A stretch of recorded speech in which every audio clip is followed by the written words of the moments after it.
What's happening, guys? I'm super excited about today's project. Finally gonna jump on the sphere bandwagon. We're gonna make ourselves a resin and burl sphere. So I got myself a little bit of a maple burl cap, and I'm gonna add a little bit of something fun to the mix. I got a Pez dispenser with BB-8 on the top. My wife got me a set of these Star Wars ones, and I thought, you know what? I wanna mount a BB-8 in a sphere. So that's what we're gonna do. I've never made a sphere blank before, so that'll be kind of new for me. And I've never turned one, so hopefully everything will go well, but I hope you guys enjoy this one. I can't wait to get started on it, so let's fire it up.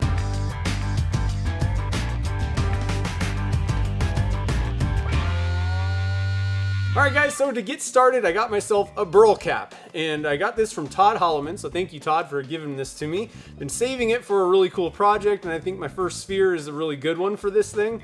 I stabilized it with cactus juice, no dyes or anything, and I cut it into a circle on my bandsaw, and I made the simplest, literally it took me 2 minutes to set this thing up, a circle cutting jig for the bandsaw, using just the end of a nail, just a tip of a nail, cut off about 3/4 inch or so, just mounted a piece of MDF to the top of the bandsaw table, drilled down into that MDF about 3 inches, you know, the radius, 3 inches away from the blade, mounted that little nail in there, and then just kind of drilled a very shallow hole in the bottom of this burl cap, set it on there on that nail as kind of the center point, and just turned it, and it cut perfectly. It was literally, it took me 2 minutes to set this thing up. So if you need something down and dirty to cut a circle with quick, this is an easy way to do it. There's other videos out there that show you really nice setups for these circle cutting jigs.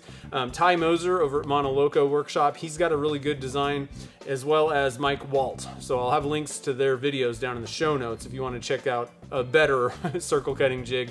But for down and dirty, this worked pretty well with just a nail, piece of MDF, and a drill, basically. So I got my maple burl cap. I have a little BB-8 that I'm gonna be setting on top of this guy. I'm just gonna glue him with 5-minute epoxy onto the top of this.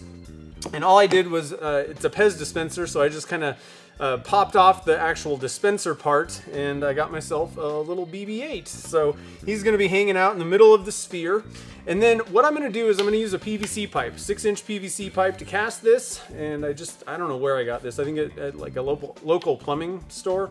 6 inches, it's really tall. I'm not gonna be casting that big of a blank, but someday I might, so I don't really want to cut this in half or anything like that. But basically, the diameter of the tube is 6 inches, so you know I need at least a 6-inch tall blank in this mold. So it should be pretty simple. I mean, this casting's not going to really take a whole lot. I just need to, you know, put the burl cap in the bottom, and then what I'm going to do is I'm going to use one of these.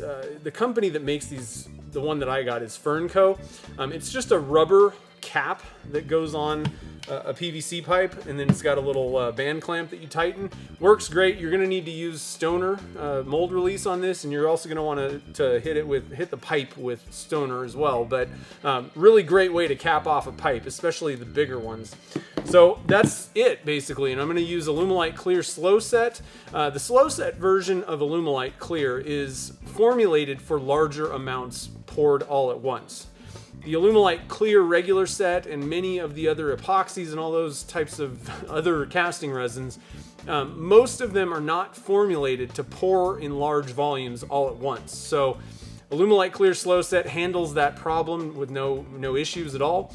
And I actually kind of got this idea with the pipe from Heath Knuckles. He did a gigantic, like bowling ball sized sphere, and he had a tubular or cylindrical mold made for him by his dad, and it just makes sense. You don't have the corners to knock off. You're not going to be wasting the burl wood, number one, and you're not going to be wasting resin. So it's going to basically be mounted on the lathe sideways, and you're already ready to go. You don't even have to mess with the corners. So I thought that was a brilliant idea. So I'll have a link to Heath's video on how he did that setup. It's a huge, gigantic mold, but a great idea. So that's what I thought, why not? I'm gonna do that too.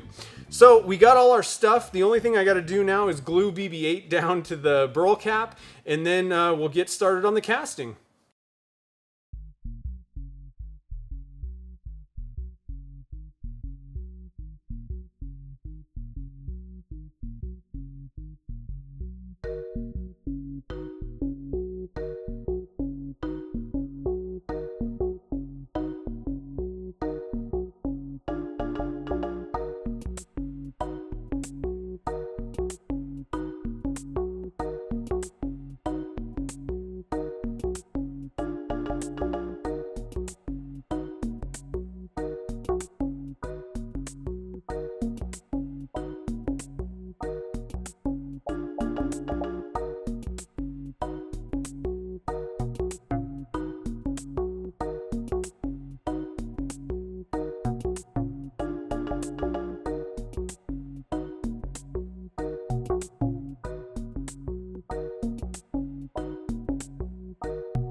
All right, guys, so I wanted to stop and share a really good tip with you. So I had to actually cut this pipe down, and quite a bit. It wouldn't have fit in my 5-gallon pressure pot at all.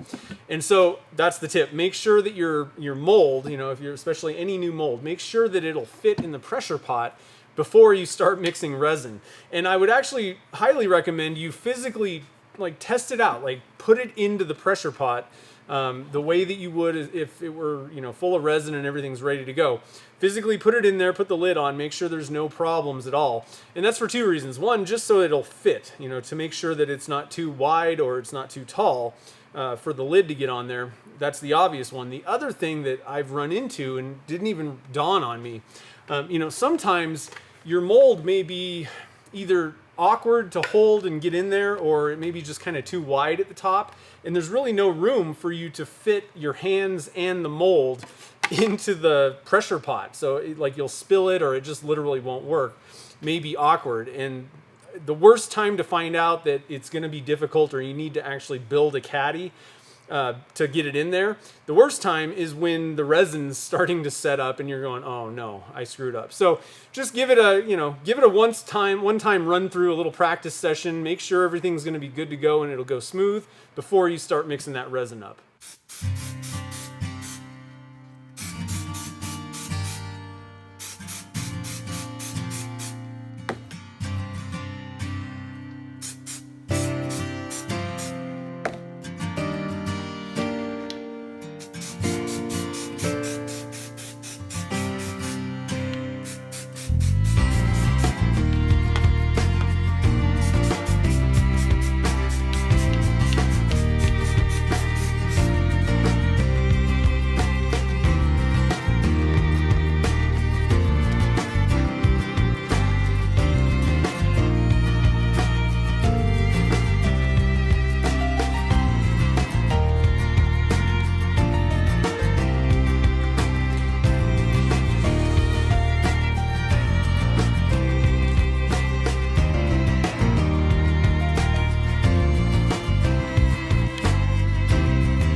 All right, guys, we got ourselves a BB-8 sphere blank. It is massive. I'm super excited. I can't wait to get this thing on the lathe and turn it.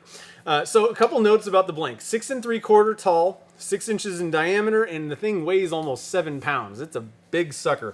By far the biggest blank I've ever made. It was 2,700 grams of resin poured all at once. Definitely the biggest thing I've poured. Can't wait. It turned out really great. The Alumilite had zero problems. It almost probably laughed at me.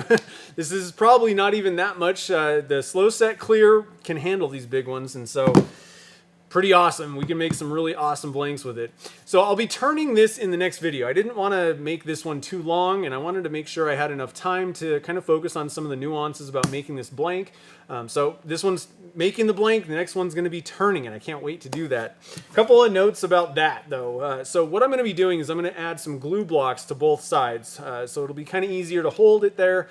The other thing is this maple burl cap is not really that deep. It's not very thick. And I don't want to run out of room, basically. I want to have some waste material. That way I can, it'll make it easier to kind of get around that corner when I'm making the initial sphere shape. And I will have some room to breathe with that extra material. So glue blocks on both sides and then just kind of between centers. First time turning a sphere, so we'll kind of see how it goes. I'm not that worried or anything. I think it's going to be kind of challenging, but I don't think it's going to be overly difficult. So I'm more excited than anything. Hopefully I can do this blank justice. So make sure to tune back in next, I don't know if it'll be next week, but next video definitely will be the turning of this sucker. It's going to be up as quick as I can get it up because I can't wait to get on this thing. So very soon, hopefully next weekend.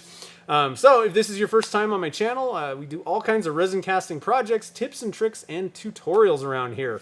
So if you're interested in that, definitely hit that subscribe button so you get notified when new videos get posted. And if you're thinking about getting into resin casting, want to make some gigantic sphere blanks, but you're not really sure where to begin, head over to my website and check out the Beginner's Guide to Resin Casting, my new ebook. It answers all those kind of beginner questions. You know, what kind of resin should I use? What do I need to get started? How does it all work? So if you're thinking about getting into it, not sure where to begin, go check that book out. It should help you get going with resin casting. So until next time, guys, thanks for watching this video, and I'll see you in the next one.